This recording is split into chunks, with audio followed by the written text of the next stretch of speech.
Joining me with a look into 2014 is NCBA Chief Executive Officer Forrest Roberts. Forrest, welcome back to the show. Thanks, Kevin. Thanks for having me back. What do you perceive to be some of the key highlights from this year's annual convention and trade show in Nashville? Well, 2014 as a whole is certainly off to a very fast start. And certainly we've just coming off of a really great convention in Nashville. Great attendance, great engagement, and probably the one thing I noticed the most, Kevin, was folks had a sense of optimism about them that I haven't seen in quite some time. As we've worked through drought over the past several years, we heard a great, not only market report for where we see cattle prices continuing to soar, but also a really good weather forecast about a El Nino pattern that's going to be developing here as we head further into the spring that we think will bring some relief in areas that are still a little drought-stricken, but also bring more of the average or above average rainfall to much of the areas where beef cattle are raised in this country.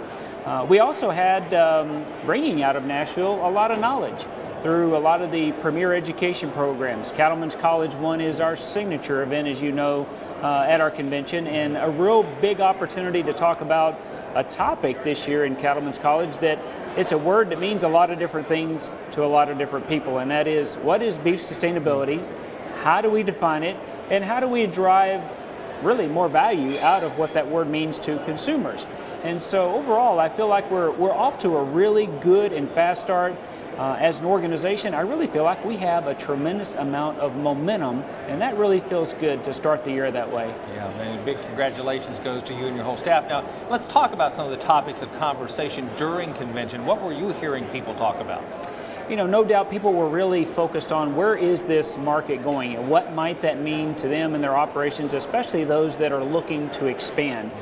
We certainly need to take the cow herd that's down around 29 million head up to, we hope, around 34 million head over the next 5 to 7 years. And so there was a lot of discussion around how those decisions that they're going to make when they go back home from the knowledge that they gained in Nashville, they can really look at how they grow their operations. So we took a lot of their feedback, and as staff, we really took seriously the insights that we gathered from Nashville about how we look at the long-term plans for the organization, NCBA, and also the beef industry. So a lot of that's around Vision 2020. What are the most important deliverables we need to focus on to really accomplish the ultimate outcome, and that is to build trust with consumer influencers that we feel will enable growth throughout the entire beef supply chain, starting with folks at the cow-calf level of this industry. Let's talk about policy for just a moment. There were a number of policy issues discussed at convention. What are some of the critical policy issues moving forward, and specifically what does NCBA plan to do to address those? Well, a lot of the policy discussions centered around one government agency, EPA. How do we look at some of the regulations that are coming from the Environmental Protection Agency, and how do we look at our comments relative to those policies in a way that really makes sense for farmers and ranchers across this country? Secondly, there were a lot of discussions, Kevin, around marketing issues. So if we think about the recently passed Farm Bill, which had a lot of really positive points around a research title, conservation programs, disaster assistance, but we looked at marketing programs like country of origin labeling, and how do we take that now law and look at how it might be adjusted going forward to really make more economic sense for the entire beef supply chain. And then last but certainly not least, there was a lot of discussion on beef sustainability. How do we as an organization, as we engage with folks within the beef supply chain like retailers, packers, food service companies, non-government NGO organizations. When we have the dialogue around beef sustainability, how do we take the principles and the values from beef producers and bring those to the table where we think we've earned a pretty big leadership role to engage with? So those were some of the discussions that I would put in that policy category that we think were very significant. Beef industry sustainability, as you mentioned, has been a hot topic of conversation during the convention. Give us your take on the sustainability issue, and where is this headed for us? Well, beef sustainability, Kevin, as I referenced earlier, it's a word or two words that really mean a lot of different things to a lot of different people. Our goal has been to engage with, starting with beef producers, and then throughout the rest of the beef supply chain, in a way that helps define it in the sense that it makes economic sense. It really truly takes into account the environmental aspects of the words in defining it, and also the social aspects. So one of the things we've started with is a very deep discussion based off of a 3-year research project that we have just completed. So we have just wrapped up the beef sustainability assessment. So effectively, it's a life cycle that just really measures the footprint of the U.S. beef industry and what has really improved over the past several years. So when you think about the research that we've got, that serves as the foundation.